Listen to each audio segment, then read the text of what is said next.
High friend, आज আমি আপনাদের এই ভিডিওর মাধ্যমে বলতে চলেছি আপনারা ক্যানভাতে যে কোনো ফটোর ব্যাকগ্রাউন্ড কিভাবে রিমুভ করবেন। বন্ধুরা, আজ আমি আপনাদের এই ভিডিওটি ল্যাপটপের মাধ্যমে দেখাতে চলেছি। তবে বন্ধুরা, আপনাদের চিন্তার কোনো কারণ নেই। আপনারা যদি মোবাইল ইউজার হন বা ল্যাপটপ ইউজার হন, দুটোতেই আপনারা এই একই পদ্ধতি দিয়ে ব্যাকগ্রাউন্ড রিমুভ করে নিতে পারবেন। ল্যাপটপে স্ক্রিনটি বড় হয়, তাই আপনাদের দেখার এবং বোঝার সুবিধার্থে আমি ল্যাপটপে এই ভিডিওটি দেখাচ্ছি। তো চলুন বন্ধুরা, ভিডিওটি শুরু করা যাক। এর জন্য প্রথমে আপনারা ক্রোম ব্রাউজারটি ওপেন করবেন। ওপেন করলে এইরকম একটি পেজ ওপেন হবে। তারপর আপনারা সার্চ বারে লিখবেন ক্যানভা, CANVA, ক্যানভা লিখবেন এবং সার্চ করবেন। সার্চ করলে এইরকম একটি পেজ ওপেন হয়ে আপনাদের সামনে আসবে। তারপর আপনারা একদম ওপরের এই ওয়েবসাইটটিতে ক্লিক করবেন।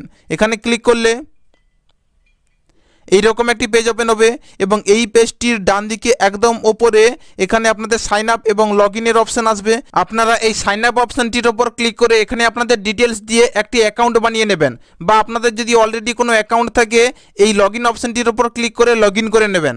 সাইন আপ বা লগ ইন করে নেওয়ার পর এইরকম একটি পেজ ওপেন হয়ে আপনাদের সামনে আসবে।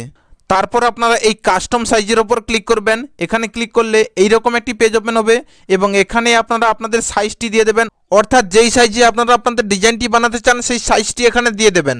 আমি ইউটিউব থাম্বনেলের সাইজটি দিয়ে দিচ্ছি 1280x720।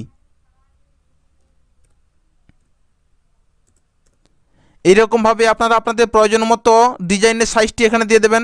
তারপর নিচে এই ক্রিয়েট নিউ ডিজাইনের ওপর ক্লিক করবেন। এখানে ক্লিক করলে এইরকম একটি খালি পেজ ওপেন হয়ে আপনাদের সামনে আসবে এবং এখান থেকে আপনারা আপনাদের প্রয়োজন মতো ডিজাইনটি তৈরি করে নিতে পারবেন। আমি আমার পুরনো যে কোনো একটি ডিজাইনের প্রজেক্ট ওপেন করে নিচ্ছি এবং তাতে যে কোনো ফটোর ব্যাকগ্রাউন্ড কিভাবে রিমুভ করবেন সেটি আপনাদের দেখিয়ে দিচ্ছি। এর জন্য প্রথমে আপনারা ক্যানভার হোম পেজে আসবেন। তারপর আপনারা এই পেজটি একটু স্ক্রল করে নিচের দিকে যাবেন। দেখবেন এই রিসেন্ট ডিজাইন সেকশানে আপনাদের পুরনো সমস্ত ডিজাইনের প্রজেক্টগুলি এখানে সেভ হয়ে আছে। আপনারা এর মধ্যে যে কোনো একটি আপনাদের প্রজেক্ট ওপেন করবেন। আমি যে কোনো একটি প্রজেক্ট ওপেন করছি এবং তাতে ফটোর ব্যাকগ্রাউন্ড রিমুভ করে আপনাদের দেখিয়ে দিচ্ছি। ওপেন করলে এইরকম একটি পেজ ওপেন হয়ে আপনাদের সামনে আসবে।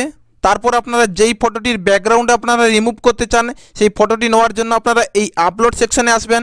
এখানে ক্লিক করলে এইরকম একটি পেজ ওপেন হবে এবং এখানে আপনাদের সমস্ত ফটো দেখাবে। তারপর আপনারা উপরের এই আপলোড ফাইলসের ওপর ক্লিক করবেন। এখানে ক্লিক করলে আপনাদের ফাইলটি ওপেন হবে এবং ফাইলের সমস্ত ফটো আপনাদের সামনে চলে আসবে এবং সেখান থেকে আপনারা আপনাদের প্রয়োজনীয় ফটোটি সিলেক্ট করে নিতে পারবেন। আমি এই আপলোড ফাইলসের ওপর ক্লিক করে নিচ্ছি। দেখতে পাচ্ছেন বন্ধুরা, আমার গ্যালারির সমস্ত ফটোর লিস্ট আমার সামনে চলে এসেছে এবং এইরকমভাবে আপনাদের সামনেও চলে আসবে। আপনারা এখান থেকে আপনাদের প্রয়োজন মতো ফটোটি সিলেক্ট করবেন। আপনারা যেই ফটোটি সিলেক্ট করবেন তারপর এইরকম ডবল ক্লিক করবেন। ক্লিক করলে এইরকমভাবে আপনাদের ফটোটি এখানে লোডিং নেবে।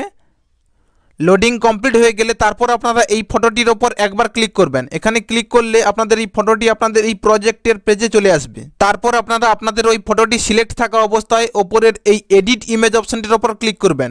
এখানে ক্লিক করলে এইরকম একটি পেজ ওপেন হবে। তারপর আপনারা বাম দিকে একদম উপরের দিকে দেখবেন বিজি রিমুভার বলে একটি অপশান আছে, এখানে ক্লিক করবেন। এখানে ক্লিক করলে আপনাদের ওই ফটোটি কিছুক্ষণ লোডিং নেবে। তারপর এইরকমভাবে আপনাদের ওই ফটোটির ব্যাকগ্রাউন্ড রিমুভ হয়ে যাবে। দেখতে পাচ্ছেন বন্ধুরা, আমার এই সিলেক্ট করা ফটোটির ব্যাকগ্রাউন্ড সম্পূর্ণভাবে রিমুভ হয়ে গেছে। আপনারাও এই সেম প্রসেসে এবং এই ছোট্ট প্রসেসে অ্যাপ্লাই করে আপনাদের প্রয়োজনীয় যে কোনো ফটোর ব্যাকগ্রাউন্ড রিমুভ অর্থাৎ ডিলিট করে নিতে পারবেন খুব সহজে। প্রিয় দর্শক, আপনারা যদি ক্যানভার অন্য কোনো টুল নিয়ে টিউটোরিয়াল ভিডিও চান তাহলে আমাদের এই কমেন্টে জানাবেন, আমরা সেটি নিয়ে ভিডিও তৈরি করব। বন্ধুরা, আজকের ভিডিও এই পর্যন্ত। আমাদের এই ভিডিওটি দ্বারা যদি আপনারা একটু উপকৃত হয়ে থাকেন তাহলে আমাদের এই চ্যানেলটি সাবস্ক্রাইব করবেন পরবর্তীকালে এরকম কোনো হেল্পফুল ভিডিও নোটিফিকেশন সবার আগে পাওয়ার জন্য। এবং আপনারা যদি মনে করেন আমাদের এই ভিডিও আপনার কোনো বন্ধু বা প্রিয়জনের উপকারে আসতে পারে তাহলে ভিডিওটি শেয়ার করবেন এবং ভিডিওটি যদি আপনাদের ভালো লেগে থাকে তাহলে একটি লাইক দিয়ে যাবেন।